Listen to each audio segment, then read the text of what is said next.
We have been studying through the book of Love is a Choice. And the last two sessions, we talked about who is God. Who is God to you? And, we had two full sessions, and it was pretty extensive. But there's no way that we could ever exhaust who God is and what he is to us. But we did come enough to a revelation about who God is to realize that we have a tendency to sell God short. We have a tendency to put him in a box, as Miss Trish said. We have a tendency to not acknowledge the power that he has or the knowledge that he has. And we have a tendency not to put on display the gift of those things that he has gifted to us. And by and large, our I guess my biggest concern is that because of this, the church, by and large, the universal church, is just a little bit anemic today. Just a little bit. Now we know that we always do this cop-out. It's a sign of the times. You know, if we were to go to the book of Revelation, we would find that Jesus knew it was coming. In fact, he wrote a letter to a church called Laodicea. And that church at Laodicea is the seventh church that he wrote letters to. And that church, Laodicea, means people's choice.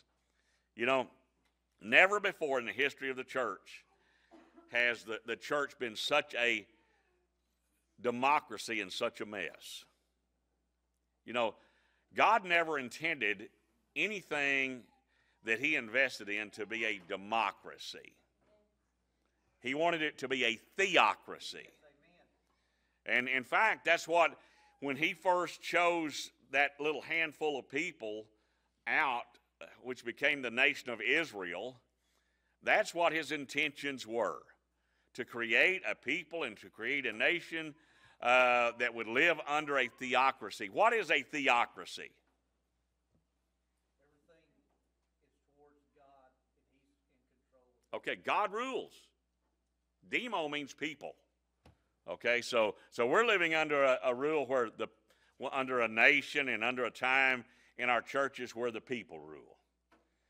And I really believe that that's part of the situation that arises within the church that causes it to be so anemic, is because churches, especially in America, I can't talk about churches anywhere else, haven't really ventured into that, but churches in America have this problem with allowing a pastor to pastor.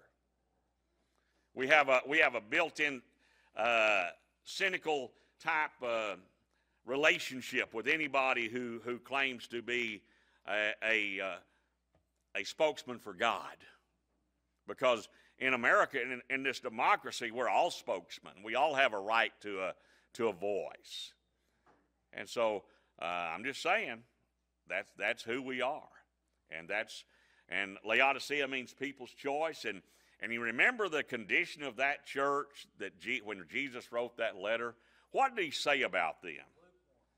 Okay, let's give it all to him. He said, "You're neither cold nor hot, and you're lukewarm, and because of that, what? Okay, you make me sick." Wow. Isn't that great that that's the age of the church age that we're living in, that this church age and churches by and large make God sick? You know, I don't know what it would be like if we were to bring someone like the Apostle Paul and he were able to come to a church today. Do you think he would find it to be anything like the churches that he founded and the churches that he helped institute? You think these churches, even our church, you think it's anything like? How would he feel? Do what? Yeah, he might tear us up. Yeah. Peter was the first pastor of the first church in Jerusalem. Now later on, James, the half-brother of Jesus, became the pastor. But starting out, Peter was the first one. And Peter had a tendency to kind of speak his mind. But today, again, I use the term by and large, most pastors are a little bit timid to even preach the whole counsel of the Word of God because we're afraid we might offend someone. Not all of us are that way. But there's been times, I have to be honest with you, there's been times when I probably pull back a little bit from delivering the message exactly the way God wanted it delivered because I just didn't want to tear somebody up too bad. But that's the church age in which we're living. We're not really getting the job done because we're too busy worrying about the mechanics of the church. But you know what? God still called us to be the under-shepherd. And so this is our responsibility tonight. We're going to look at things that may trouble you a little bit because we've got a working knowledge of who God is. But in this book, we're going to start chapter 13, and it's talking about exploring your relationships. Is that right? Yeah, chapter 13. Exploring your relationships and talking about what it's going to take to heal us. First of all, let me explain something to you. You've got to realize you're sick. You have to accept the fact that you have dysfunction. We made mention last week that the only entity that there is that's not dysfunctional is God. Amen. God has no dysfunction. Okay, He's totally functional. He never has to back up from making a decision. And we have to also come to the conclusion that God is sovereign. You know what that means? That God is sovereign? It means He doesn't have to ask our permission. He is all sovereign. What He says, He's not going to put it up to a vote. Okay? And so, you know, here we are. We're at that point. We're gonna begin to explore ourselves, and we've been kind of, you know, looking at that situation. But let me ask you a question. As we have gone through this study, at any given time, did you ever have an epiphany? Did you ever have that aha moment where you go, aha, that's me. I'm that person. If you've read this book in entirety, and I hope that you've spent some time reading it, you ought to have come across a point sometime or one of these situations you go, you know what? I'm not going to admit it to anybody else, but that's me. And that's where we are. We don't want to admit it to anyone else. But we have to come to the conclusion that we have some dysfunction in our life. We have some areas that we just don't measure up. We don't measure up to God's standards. I'm glad. I'm so happy today that my God is a gracious and loving and a long-suffering God. You know, His grace covers a lot. I mean, His grace covers our sin. But I think for us to have a homogeneous type atmosphere in the local church, we need to come to the realization that, guess what? We're not perfect. We have not arrived. There's not a single person in this congregation, whether it be tonight or whether it be Sunday morning, that can come up and say, you know what? I've arrived. I told the story one time. We recently started working the altar with individuals working the altar. That used to be my job when I was a youth pastor in Fort Worth. On Sunday morning, I worked the altar. And I remember working the altar that morning, and this lady, to me at the time, I was in my 20s. To me at the time, she was old. She was probably in her 40s. maybe her 50s. And, of course, you know, we were dealing with all ages. And people would come to the front, and we had the opportunity to lead a lot of people to the Lord up there at the altar. It was a great time of evangelism.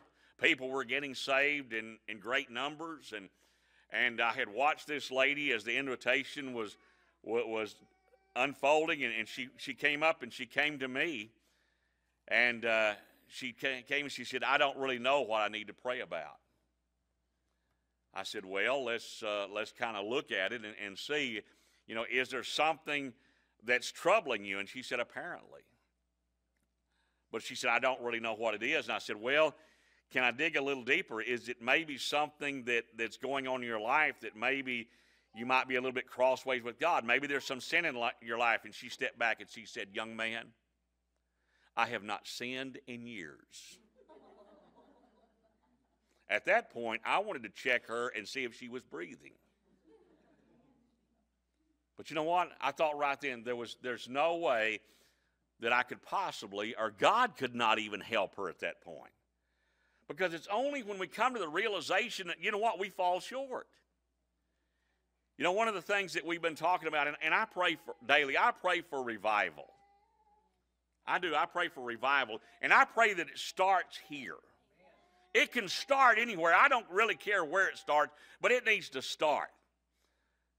God needs to visit his people. And I'm not saying he doesn't, but I'm talking about pouring out his Spirit upon mankind as he promised in the book of Joel.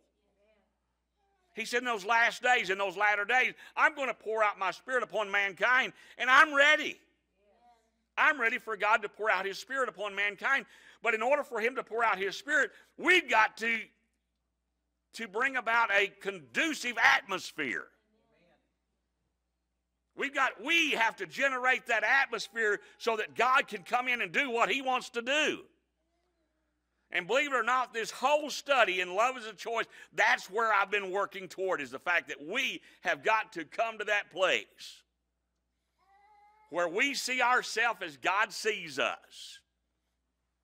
And we're willing to accept the fact that, you know what, we don't measure up. That we're not quite there yet. And that we will probably not ever reach sinless perfection in this life. But we sure ought to be working toward that end. I look at some of the individuals in the Bible. And one really comes to mind, and I just want to kind of talk to you about him a little bit tonight. He's found in the book of Judges, chapter 6. Judges, chapter 6. And it says, "And the children of Israel did evil in the sight of the Lord." I'm glad the United States of America today is not like that, aren't you? Yeah, God help us, because he's the only one that can. But because this could be a perfect description of America today. We could take out the word Israel, and the children of America have done evil in the sight of the Lord. And the Lord delivered them into the hand of Medians for 7 years. You know what? The United States of America has been blessed by God. There's never been a time when we've been subject to any other nation. Once God allowed us to win our independence, we have been independent for the last 200 and some odd years. But you know what? Sometimes being shackled is not always being in servitude to another nation, but we definitely have been servitude to sin in America. You know, there are nations and there are religions that call us the great devil.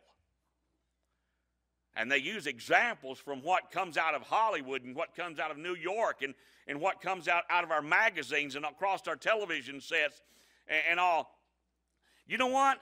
I don't agree with them totally, but they're right about that. The United States of America has allowed the enemy to come in and take control. What is the source? What is the ability of television and Wi-Fi and radio, how does it get to us? Where does it come to us? Okay, but I'm talking about technically. Airwaves. Guess who is the prince and the power of the air? Satan is the prince and the power. Do you think maybe he has control of these airways? Did you know that we're being bombarded with all of these signals? They're here in this room. Do you believe that? Absolutely, they're here. You know why I know that? Because I could take one of those old transistor radios, or I can take my iPad, and because right now I'm hooked up to our Wi-Fi, I could go and I could pick up Netflix. We could do it on this screen right here. We've done it before. Because the signals are here. And all we need is a device to unscramble the airwaves. Well, Satan's using them. Now, don't get me wrong, they're being used for good also. I mean, are we YouTubing tonight? We're YouTubing, and so you know what? We're using that same device to put the word out to the world tonight. There's people listening, there's people watching. And you know what? They can come back and watch. It's out there and it's put in a directory, and they can look at it at any time they want to. That's great. It's wonderful. We're utilizing that. We're going to utilize it until they shut us off. It said in verse number 2, "And the hand of Midian prevailed against Israel, and because of the Midianites, the children of Israel made them the dens which are in the mountains and caves and strongholds." Strongholds. Man, we could stop right there for a long time. Your strongholds. What is your stronghold? And you know what? That's virtually what we're talking about. What is your stronghold? What is it that you're holding on to? What is it that you feel like you're safe with? What is that area that you're putting your faith in? What is it that you're wanting to hold on to no matter what, even if it doesn't please God? We have strongholds. And so it was when Israel had sown that the Midianites came, and the Amalekites and the children of the east, even they came up against them, and they encamped against them and destroyed the increase of the earth, till thou come unto Gaza, and left no substance for Israel, neither sheep nor ox nor ass. What was happening? The enemy was coming in and stealing. Who is our enemy? Satan. What's he known for? He's a murderer. He's a stealer. And he's a liar. None of it good. None of those descriptive things are good concerning him. And so we have our enemies. And we have our enemy. And we need to know that. We have an enemy, a real enemy, who desires to steal from us, he will lie to us.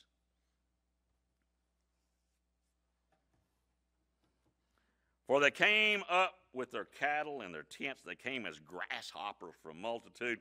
For both they and their camels were without number, and they entered into the land to destroy it. I want to move on down to verse number 11. And there came an angel of the Lord and sat under an oak which was in Ophrah, not Oprah. Okay, not Oprah. That pertained unto Joash the Abiezrite, and his son Gideon threshed wheat by the winepress to hide it from the Midianites. His name is Gideon. And the angel of the Lord appeared unto him and said unto him, "The Lord is with thee, thou mighty man of valor."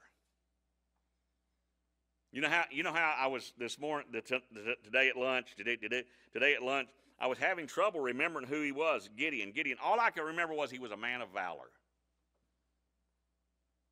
And so Amber, we was talking, so she just quickly went and Googled it, man of valor. There he is, Gideon. Man of valor. Isn't that great? I mean, if God's going to use somebody, he's going to use a man of valor, right? Wait a minute. And Gideon said unto him, O my Lord, if the Lord be with us, why then is all this befallen on us? What's he saying? If God's for us, why is all this happening? And where be all his miracles which our fathers told us of, saying, did not the Lord bring us up out of Egypt? But now the Lord hath forsaken us and delivered us into the hands of the Midianites. And the Lord looked upon him and said, go in this thy might, and thou shalt save Israel from the hand of the Midianites. Have not I sent thee? He said, Gideon, you're my hand-picked man. You're it. You're the one I have chosen to do this job. And Gideon said unto him, O my Lord. We might use the terminology, oh my God. I know that's not nice, but we do it, don't we? Oh my. We do it on the internet. I mean, we do it on our texting, OMG. Right? Isn't that what that means? We use it all the time. He's using it. He's going, texting God, oh my God. Wait a minute. How am I going to save Israel? I'm from the poorest family of the poorest tribe, Manasseh, and I am the least in my father's home.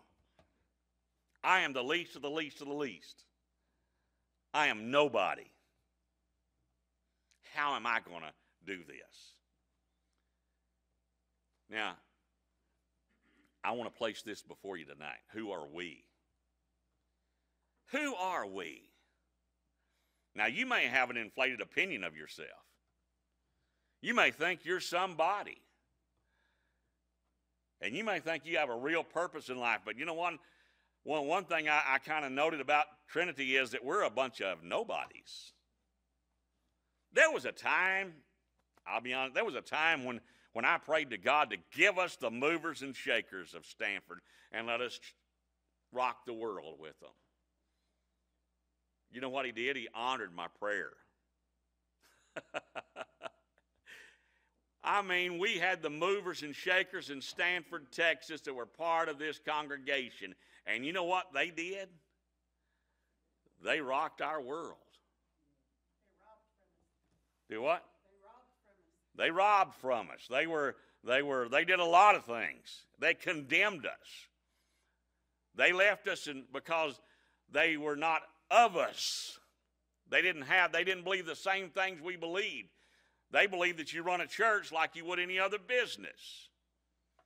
It really doesn't matter what God says, and we can live our life however we want to.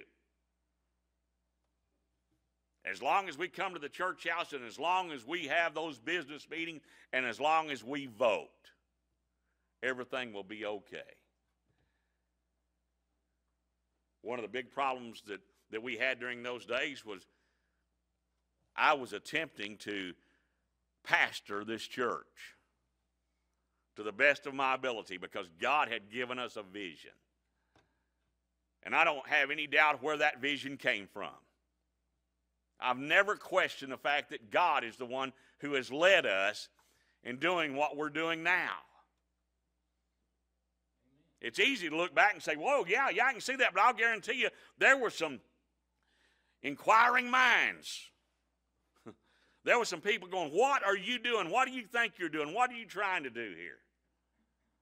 Why can't you just be satisfied to sit over there in the corner of Trinity and Vanderbilt and keep your mouth shut? Apparently, they didn't know me well. I have a difficult time keeping my mouth shut.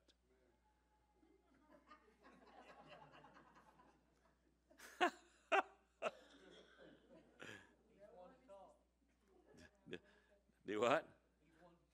Yeah, you spot it, you got it. Yeah, there you go. Thank you. But you know what? God uses this, the least of the least. You know why he does that? Absolutely. He gets the glory. I mean, I've asked a question. I sing that song, Who Am I? Because that's my testimony. Who am I that a king would bleed and die for? Who am I that he would even call me out? Y'all heard my testimony. When God was calling me to the ministry, I fought him tooth and nail because there was no way I could possibly be the one he was wanting. I was a nobody. You know what I consider myself today? Nobody. But I know somebody. I belong to somebody today that makes it different. And that's what Gideon was going to have to get a hold of. Gideon, this is not about you, but I'm going to do great things in the nation of Israel, and you're going to do it because when it's finished, I'm getting the glory for this. And when the dust settles, and when the end of this age is done, and when Trinity and its ministry has run its course, I pray that there's one thing that God said or says to us: he received the glory. If you're doing it for any other reason, then I question your motivation. I question who you think you are. Because that's what we have to come to grips with is, who am I? Who am I? One thing, Gideon did not have a problem realizing who he was. In fact, he's going to use it to defend himself against this calling. We can go back to the book of Exodus. We find another man by the name of Moses. I've heard preachers say from the pulpit, well, God chose Moses because he was a natural-born leader. And I say hogwash.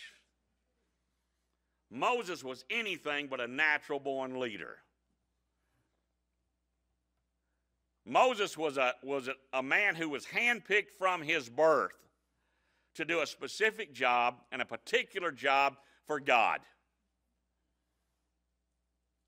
And when things got difficult, he handled it like so many others. He ran and hid in the wilderness. God utilized that time to begin to do a work on Moses. And even when God called Moses to the task, what was Moses' response? I stutter. Here was a man that God had trained. He had placed him in Pharaoh's house.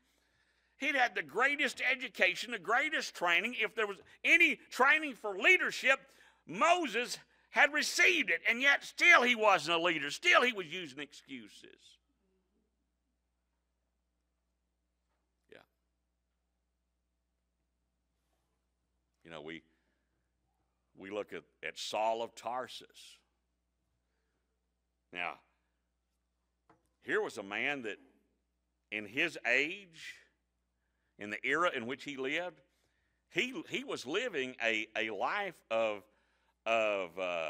upper middle class individual. He had the greatest education. He came from a semi-wealthy family. He was a Roman citizen and yet was a Jew. And he had everything going his way, he thought. Until he had a come to meet Jesus meeting. Literally, come to meet Jesus on the road to Damascus.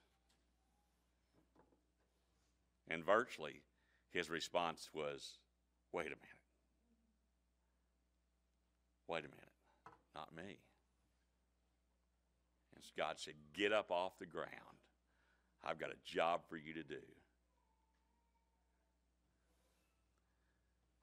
So, no matter what choices we've made in life, I don't know about you, but I look back on my life and a lot of my choices were not good ones. Even But it brought you to where you're at today. it is. It has brought me where I am today. Just like Moses, his choices were not great. Murder, but it took him to the wilderness where God talked to him. But you know what? It's not just me, it's every one of us in here. Every one of us here tonight. God brought us here as a product of our choices. How many of you are Stanford natives? Raise your hand. You are not. You were looters. and so let me see it again. Stanford natives, okay? Did you know you're a minority in here tonight? You are a minority. The rest of us came from somewhere else. And I'll be honest with you, when I was 20, 25 years old, at 20 years old, I didn't even know where Stanford, Texas was, and certainly didn't have any desire to be here. And there's been times along the road when I go, God. I told you when God called me to Trinity, what my first response was, God, one of us made a mistake. But God doesn't make mistakes. But he does take our mistakes, and he makes our messes our messages. There's not a whole lot about me that you don't know, because I have spewed it from the pulpit. Oh, but Brother Robert, I know some things about you that not everybody knows about, and if they knew about all the things I know about, they just, well, you know what? You and Satan, you do a good job. You just keep it to yourself. If you think you know something that's needful, why don't you just keep it to yourself? Our messes become our messages. Our test. You ever been through a test? You ever been through a trial? Ever been through a tribulation? You may be in one tonight. You know what? If you're going through something tonight, I'll guarantee you somewhere down the road, God's going to use that as your testimony. Right now, it may be difficult. Right now, you're wondering why. Gideon was going, why me, Lord? What did I ever do? Amen. Yeah. He said, I am nothing. I'm a nobody. I come from a poor family, from a poor tribe, and I am the poorest of all my father's sons. I am the least. How about a young man by the name of David? David. Great King David. I mean, he was raised up to be a king, wasn't he? No. Where did Samuel find him? In fact, he didn't find him. They had to go get him out of the pastures up in the meadows and the hill, because he was up there tending his father's sheep. And he was the least of Jesse's sons. I mean, he was the one that had the least potential, according to man's eyes. And yet God said, he's handpicked. David was somewhere around 17 years old when he was anointed king the first time. Do you want to know how old he was when he finally got to the throne? Any idea? He was in his 40s. You talk about a training program. God sent him through a training program. Most of those 25 years was spent on the run, hiding in caves, asking somebody else for enough food to feed his men, always looking over his shoulder. I've got a message I'm working on right now about David, and it surprised me when I read this particular scripture, but I think it's going to be a good one. But 25 years he spent on the run before he ever got. Did you know they re-anointed him? It had been so long. They anointed him king Actually, 2 more times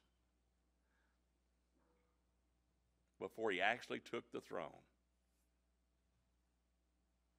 And you know what? It was a difficult mess that he inherited to unify Israel and make it the nation that it was.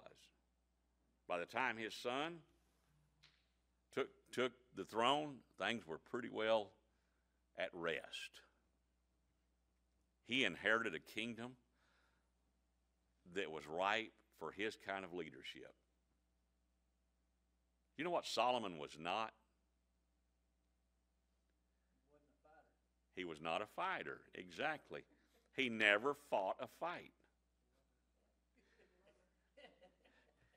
His dad did all that for him. But you know what he was? He was the greatest king to ever serve the nation of Israel. You know how many times we as a nation, for years, we elected people who had military experience. We did, didn't we? Yep. Can you think of any of those that really was an outstanding leader? Well, I remember Eisenhower. Well, I don't. I remember hearing about him because he was president when I was born, or somewhere around that time.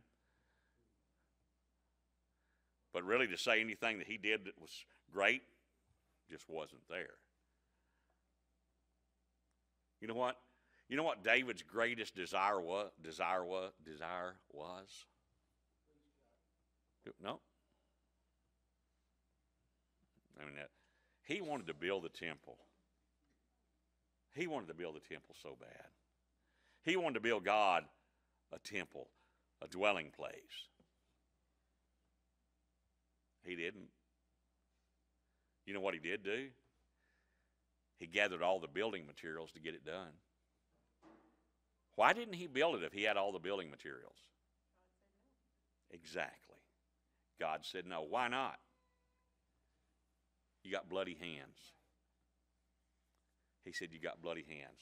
Now, wait a minute. He was doing this bidding for God. Exactly. Guess what? God doesn't choose every one of us to do the same job.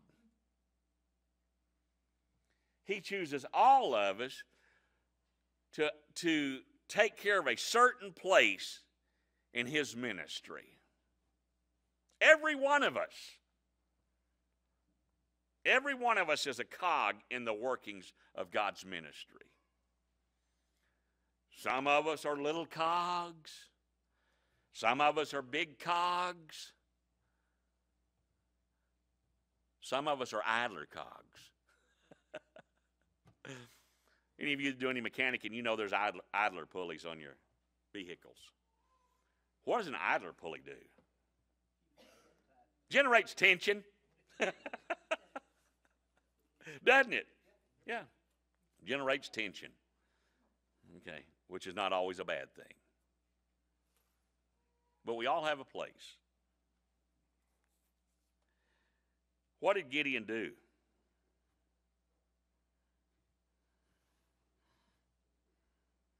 You know what Gideon did? Let me tell you some things. Gideon, first of all, prepared a meal for God's angel. Then he prepared an altar to sacrifice to God. Then Gideon took 10 men and servants and did as the Lord had said unto him. And so it was, because he feared his father's household and the men of the city, that he did not even go by the day, he went by night. You know what Gideon was afraid of? What people might say. Really, Gideon? You think God has called you? I remember several years ago we had an evangelist come in to a church I was serving in Abilene. He come out of Arkansas. And his last name was Brown. He was a son of a preacher. But his dad had not always been a preacher. Before his dad was a preacher, he was pretty much the town drunk in the community where they lived. But his dad got saved. And his dad surrendered his life to God, and God called him to the ministry, and he went away to Bible school and came out. And when he came out, he went and pastored a church in other parts of Arkansas. Then one day, the church that he was a member of, to where he got saved, asked him to come and preach a revival in his hometown. And so he came to town, and he was walking down the street, and he was kind of handing out flyers, inviting people to come to church that night. And he was going down the street, and he happened to run into one of his old drinking buddies.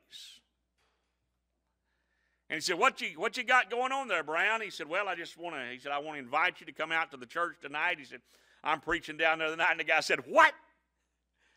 He said, I'm preaching down there tonight. He said, I'm in town preaching revival. He said, you're preaching? And Reverend Brown said, yes, I'm preaching down there tonight. He said, hey, I remember you. Man, you used to drink me under the table. Man, we used to honky-tonk and we partied. And he said, I cannot believe, what do you think for 1 minute that you can preach about being like you are? And he said, well, buddy, let me tell you one thing I'm not going to do. I'm not going to talk about Reverend Brown. I am going to preach Jesus Christ. See, the enemy, old friends, family members, people that say they love you, they're going to bring your past up to you. Gideon knew that his family knew. Guess what? He was a coward. He had a yellow streak down his back just about that wide, and his family members knew it. And if he were to go by his dad's house and his brother's house and say, hey, God's called me to go to battle for the nation of Israel, they would laugh him to scorn.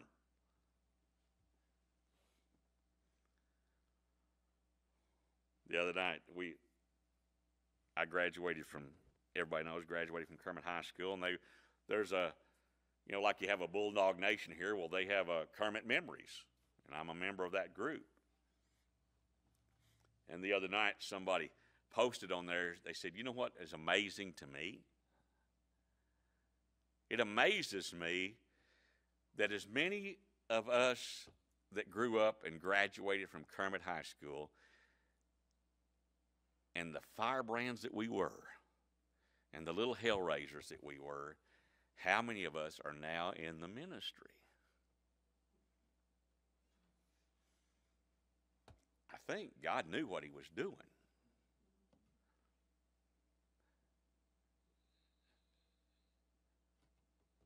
Doesn't make any difference your background. It doesn't make any difference who you were or who you are. God is the one who's the great equalizer. God is the one who he called Gideon out because he needed that instrument. He needed that vessel. He needed those arms and legs. He needed that body to carry on his work.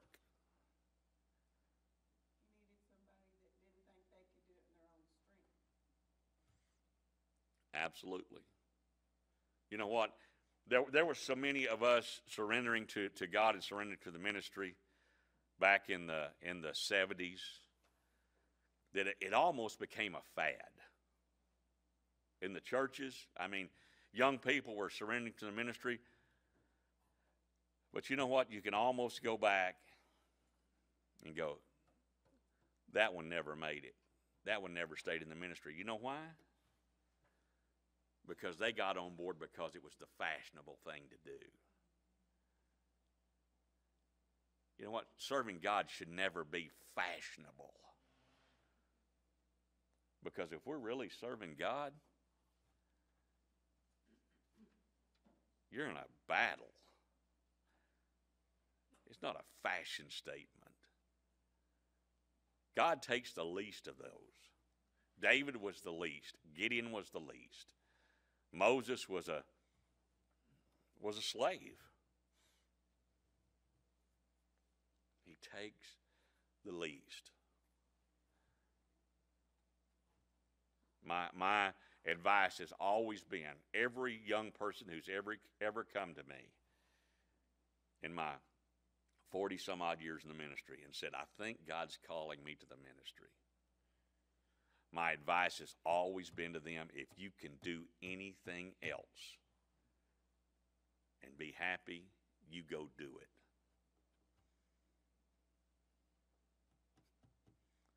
Because being in the ministry's not for fun. It's not high society.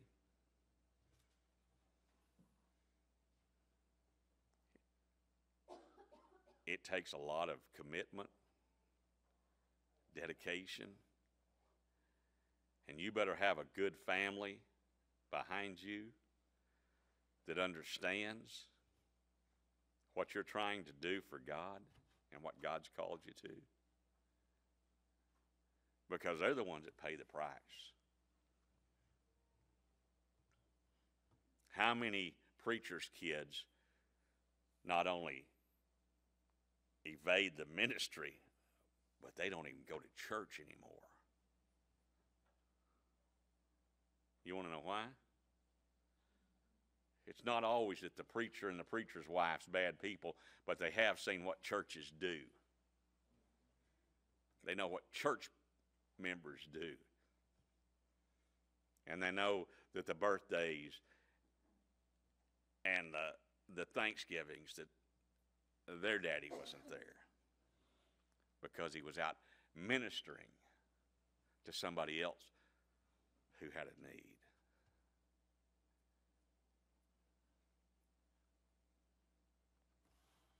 Do you know who you are? Do you know where you stand with God? Oh, I'm saved. I understand that. I pray and hope that you are.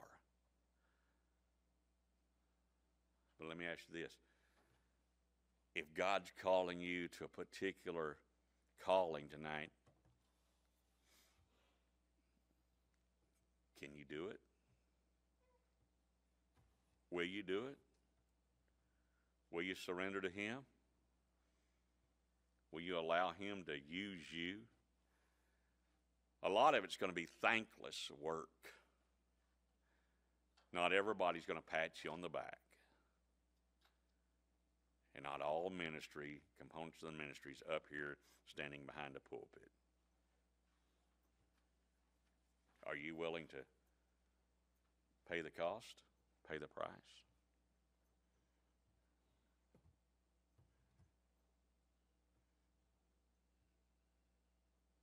Hello? Prayer request tonight.